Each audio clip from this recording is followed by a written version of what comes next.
qilishyapti. Mezbonlarning tezkor hujumi Karpenko raqibdan biroz ortda qolib ketgandek, lekin jarima maydoniga uzatilgan to'p, xavfli vaziyat, zarba berildi. Zarba noaniq chiqdi.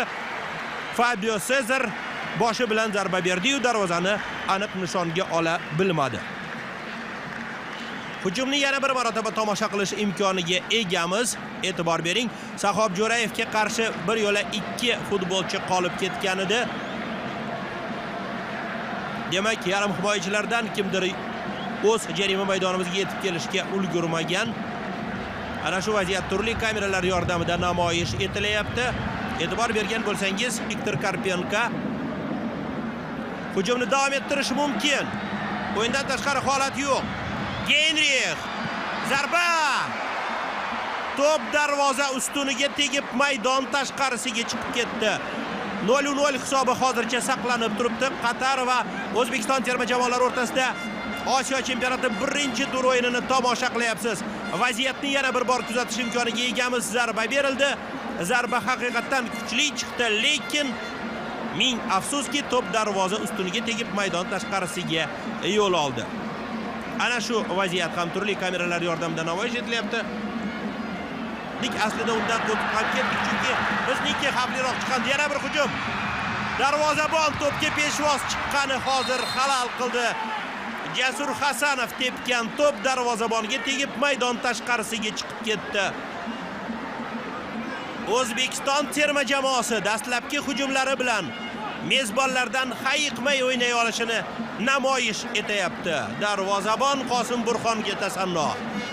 Agar Jasur Hasanov to'pni uning ustidan ochirib darvozaga yo'llay olganida Qosim Burxon ham hech narsa qila olmasdi. Genrix burchakdan to'p tepadi. Aleksandr Genrix darvoza yaqiniga to'pni yo'lladi. Yana bir zarba, lekin Maksim Shatskiy bo'lishdi. 10-raqamdagi Husayn Yosir to'pni sheriklariga yetkazib berishni uddalay bilmadi. Endi o'zbekistonliklarning hujumini tomosha qilamiz. Ajoyib hujum. Jasur Hasanov yana jarima maydoniga yaqinlashib keldi. To'pni tepdi, himoyachining oyog'iga tekkan to'p maydon tashqarisiga chiqib ketdi. Terma jamoamiz yana bir marotaba chap burchakdan to'pni o'yinga kiritadigan bo'ldi. E'tibor bergan bo'lsangiz, har holda hozircha mezbonlar butun diqqat e'tiborni himoyaga qaratishlariga to'g'ri kelyapti. Haqiqatan ham Jasur Hasanov chap qanotda, mezbonlar Xavsatskiy, yana Karpenko, Haydarov, Jeparov, Shatskiy. Maksim to'pni darvoza yaqiniga yo'lladi. Darvozabon to'pga yeta olmadi. Jasur Hasanov zarba berdi. Nimaga? Nima uchun? Siz ham mana shunday hayqirganingiz bor gap. Maksim Shatskiy uzatgan to'pga Qosim Burxon yeta olmadi. Aniqrog'i to'pni egallashning uddasidan chiqmadi. Jasur Hasanov to'pni darvozaga yo'llamoqchi emas edi hozir. U Genrixga to'pni uzatgandek tuyuldi, lekin hammasini o'zingiz ko'rdingiz. U yaqinroqda turgan Genrixga to'pni yo'llab qayta qabul qilib oldi. Hujum yana davom etadi. Zarbani kim beradi? Haydarovning zarbasi. Darvozabon to'pni avval qaytarib, keyin egallab oldi. Azizbek Haydarovning zarbasini ko'rdingiz.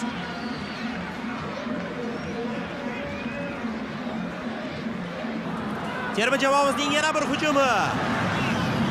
Maksim Shatskiy bu safar darvozaga yaqinlashib keldi, lekin o'ta o'tkir burchak ostida ekanligi bois to'pni darvozaga yo'llashi qiyin edi. Sheriklaridan birortasi yetib kelib zarba berar degan umidda darvoza chizig'iga zarba berilganda darvozabon to'p qayoqqa yo'naltirilayotganini ko'rmasligi haqida qayg'urishyapti birinchi navbatda.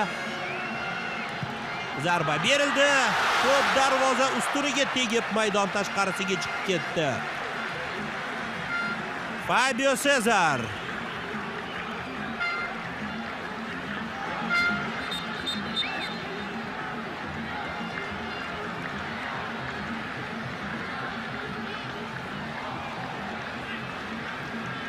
Qadrli do'stlar, kimgadir Ignatiy Nesterov to'pni qaytargan bo'lib ko'rinishi mumkin, lekin ishoning to'p Nesterovga tegib to'pni olib qo'ydi. Endi esa Ignatiy Nesterov to'pni qo'liga ola olmadi. Hujum davom etyapti. Xavfli vaziyat va to'p qaytarildi. Bilasizmi, Ignatiy Nesterov to'p o'z jamoadoshimdan kelyapti deb balki ikkilanib qolgandir. To'pni qo'li bilan o'ynaydimi, yo'qmi degan savolga javob izlab. Endi esa posbonimiz to'pni qo'liga oldi, ushladi va maydon tashqarisiga to'pni chiqarib yubormoqchi bo'lgan edi. Qatarlik futbolchi to'pni to'xtatib qolganini ko'rdingiz. Sal avval ro'y bergan keskinlikni qaytadan tomosha qilamiz. Anzur Ismoilov to'pni osmoniga ko'tardi. Bu to'pni o'z darvozaboniga berish emas, lekin Sebastian Soria Nesterov bilan kurashni oxirigacha davom ettirdi. Orqaroqqa to'pni jamoadoshi zarba berish uchun uzatdi va so'nggi soniyada Nesterovga yordamga yetib kelishga ulgurgan himoyachimizga tasanno aytish joiz. Bu sal avvalroq ro'y bergan holatni ko'ryapsiz. Soria va Nesterov dueli. Anzur Ismoilov to'pga tashlandi, ortidan raqiblar ta'qib qilayotganida va Sahob Jo'rayevga Nesterov minnatdorchilik izhor qilsa bo'laveradi. Ana shu holatda Sahob Jo'rayev davom etadi. Jasur Hasanov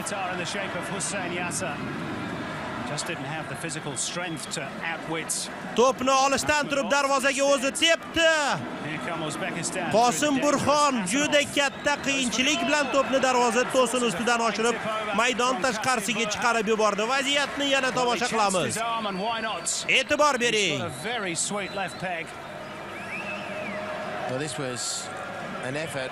Yana va yana o'sha holatni ko'rish imkoniga egasiz.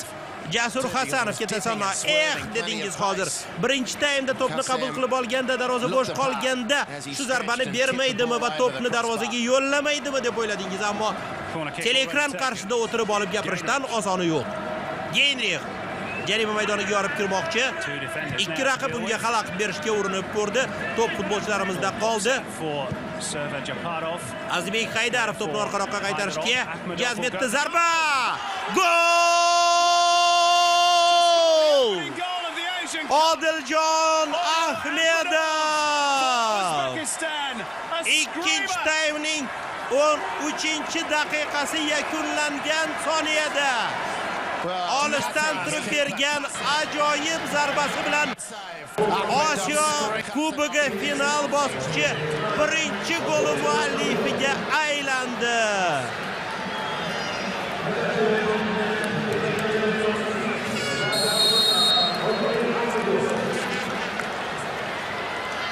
Qoyil!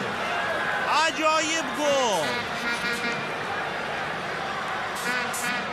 Odiljon Ahmedovning Osiyo berganini ko'rgan edik. Bu safar chap qanot himoyachisi zarba berdi. Endi O'zbekiston terma jamoasining xavfli hujumi. Zarba! Sanjar Tursunov mezbonlar darvozasiga ikkinchi golni kiritib, maydon egalarini tamomila chorasiz ahvolga tushirib qo'yishi mumkin edi. Tezkor qarshi hujum. Raqib jarima maydoniga yorib kirdi, zarba berdi. Darvozabon Qosim Burxon to'pni qaytardi.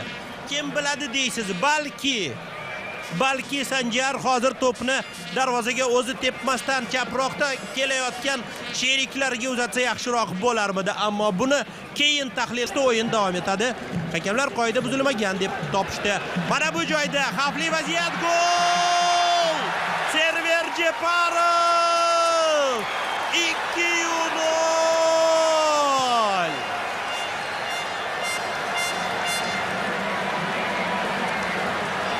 O'zbekistonlik futbol muxlislari Dohadagi Xalifa stadionida Geynrixga atashdi bu golni.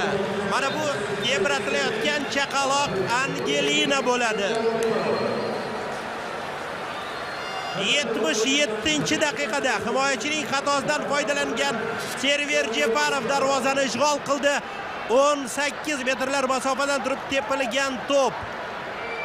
Yo'q, 18 emas, ko'proq, chunki 11 metrlikdan nuqta mana bu chiziqdan keyin 20 metr, 21-22 metrdan turib berilgan zarbadan keyin to'plar. Mana bunday sovg'alarni raqibga berishmasa yaxshi edi, chunki sal avval raqib himoyachisining sovg'asidan biz ustalik bilan foydalandik. Endi Qoyil Nesterovga futbolchilarimiz ko'maklashib yuborishni juda yaxshi o'rganishibdi dedingiz, a? 2 marotaba to'p himoyalanayotgan futbolchilar keyin kiritilgan va o'tkazib yuborilgan to'plar inobatga olinadi. Zarba! Ignatiy Nesterovga tasanno va olqishlar. Yusuf Ahmad Alining zarbasidan keyin darvozabon ustun turishini talab qildi. Hushtak chalinishini kutmagan mezbonlar zarba berishdi.